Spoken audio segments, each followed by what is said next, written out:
Hello, hello, hello. Good morning. Let me just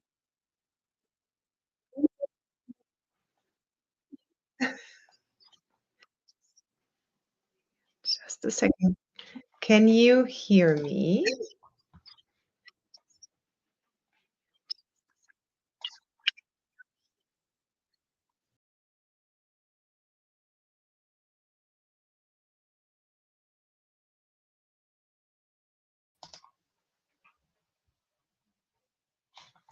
Hey, Aaron. Hello, good morning.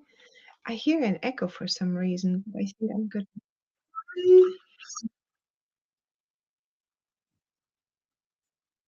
Oh, I know why. Hang on. Up. I had the video running on the other side. Good morning. It should be done and over with. Yeah, the many tabs you have open and suddenly it comes up with someone else is talking to me. That's my voice. All right, so I wanted to keep it super brief and short today, and I'm gonna just go quickly through the agenda of yesterday, today, and what's gonna happen tomorrow. And then we will be able to dive in, especially for the ones that had no time to watch the replay yet or that will have time at a later point to watch the replay. So this is going to be super important. I'm going to put this one on stage. I'm gonna do it like this. I'm gonna hide the yes from Aaron, and then we're gonna just dive right in. So yesterday, what we did was day one. So we talked about what the framework of a 60-second pitch is. Now we went through the entire lineup you can find in the classroom on School in Leads by AI Grimm. Day number one, crafting your 60-second pitch. And if you have downloaded the worksheet, which is actually a workbook more, then you could have followed step by step through. Or if you're still watching to the recording right now, I would highly encourage you to do so. And then you can still catch up and be part of tomorrow's exchange, hopefully. So this, since Erin, since you're here right now, I just wanted to quickly check in with you.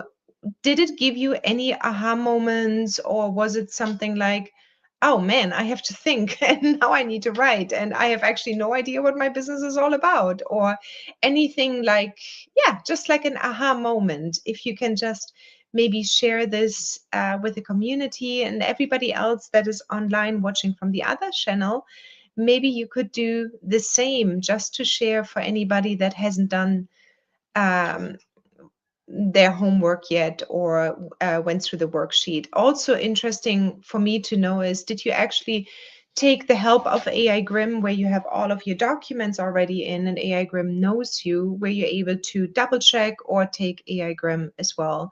So that would be really lovely to know. Then, so that was day one. All good.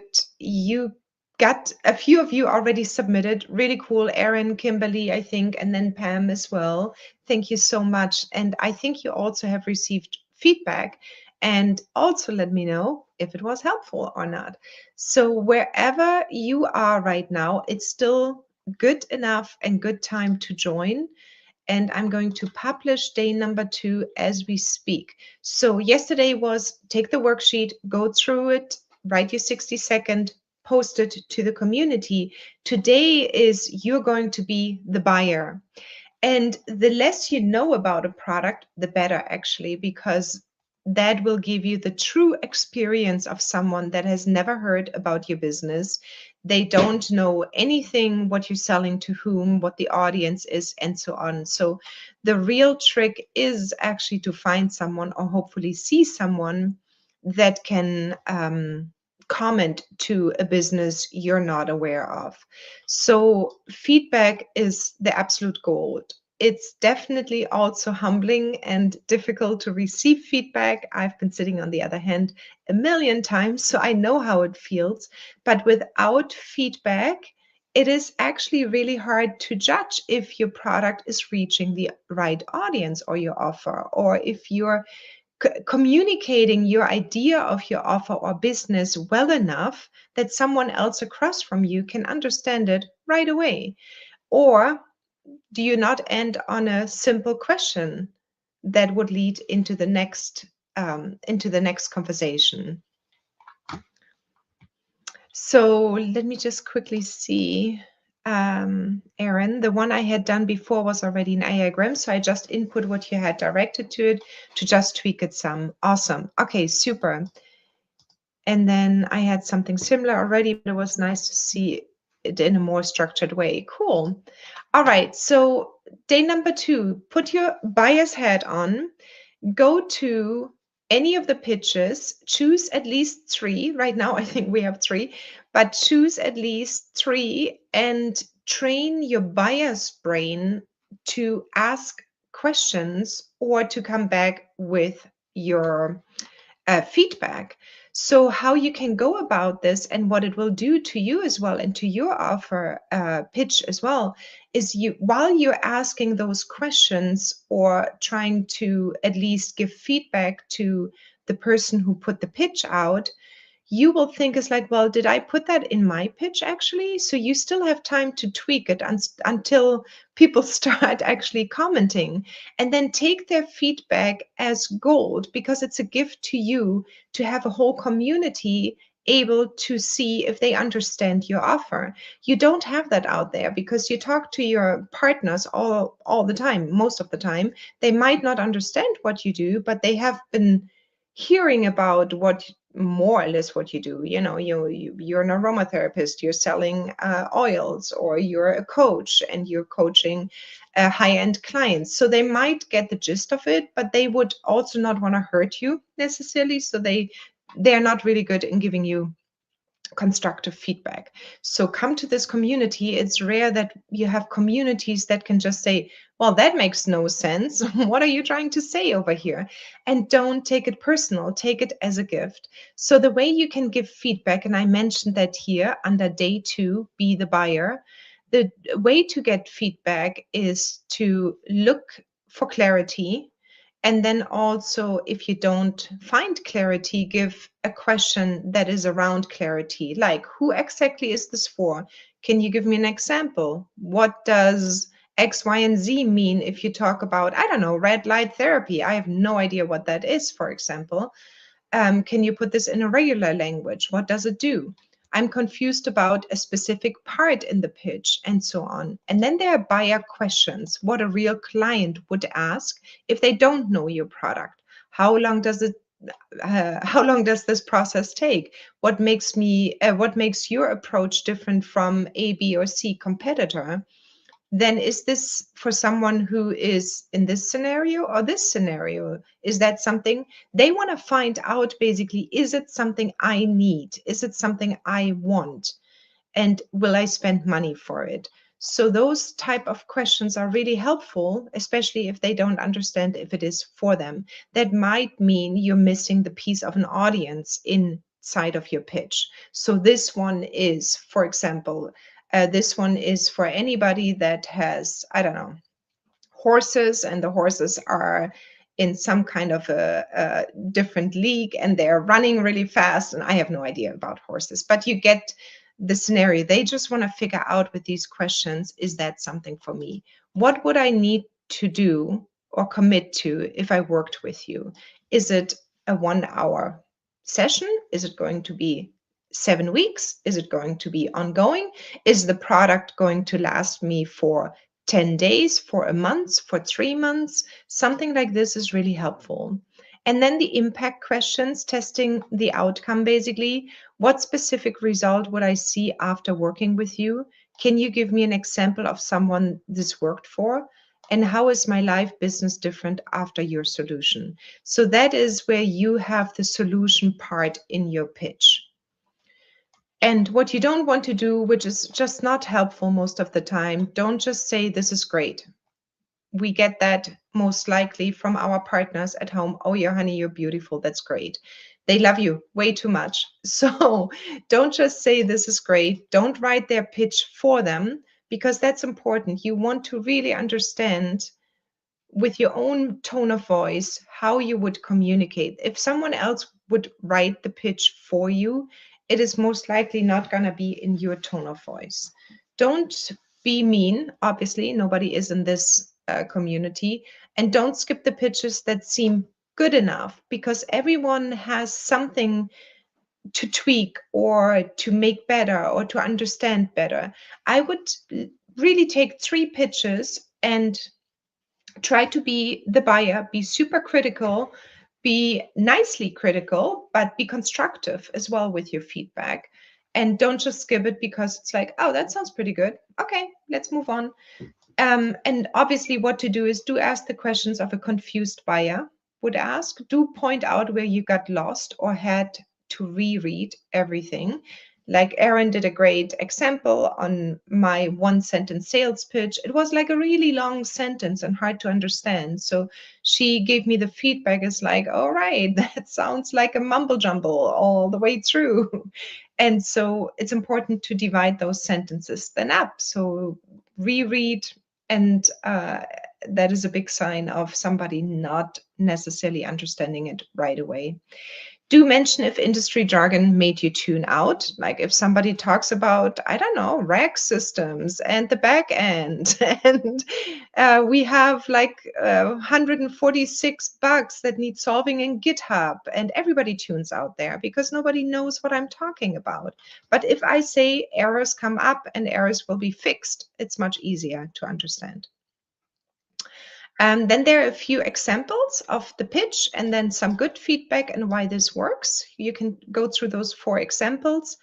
And then for day 2, let's do this right away. You're just going to come over, go just to the community pitches, because I'm going to, the more pitches that will come out, I will post them all to the community pitches and you see them here already.